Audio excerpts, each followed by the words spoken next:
Tapos na ako magluto. Mga ka-reels. Kalat na lang ang natira.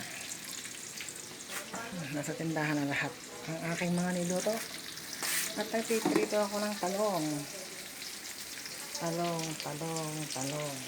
Iuulam ko na may bagoong. Bago ako pumunta sa tindahan, kakain na ako. Yan, mga kalat ang natira, mga ka-viewers. Ang dami kong lipitin, ang dami kong hugasan. Ayan.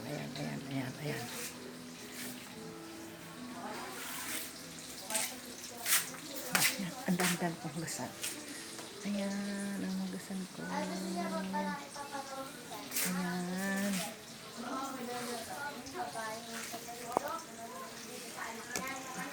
Maglilinis naman ako pagkatapos kong magluto. At pagkatapos kong magluto, magsasaing ako ng kanin na pandala sa tindahan. Ayan. Ganito lang araw-araw ang buhay. Araw-araw ang buhay ay ganito lang. Tinatamad na akong mag-abroad eh.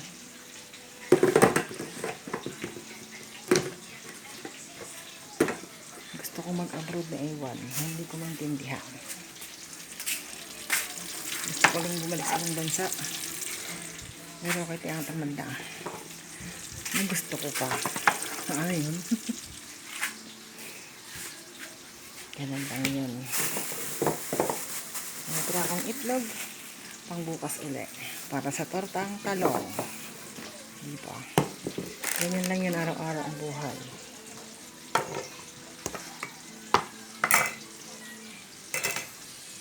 Gusto ko pang mag-abroad pero ako tinatamad lang. Ayun.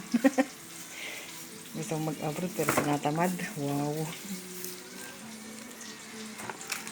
Palengke sa hapon, tinda sa umaga, luto sa madaling araw. Yan lang ang buhay mga ka-reels, mga ka-viewers. Dahil tinatamad na ako mag-abroad, parang gusto ko pa,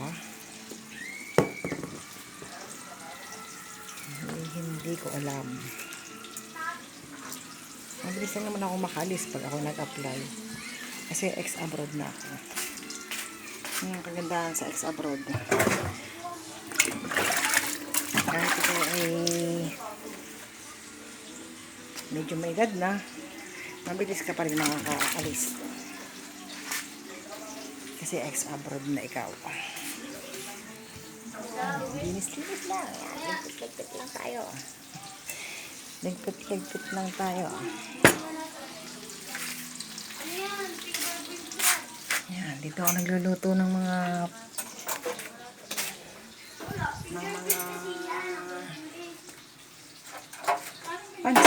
pansit. Nilalabog ko sa unang diblower. Ganun lang yan. Maghuhugas na ako. Salamat mga viewers. Thank you sa aking mga followers.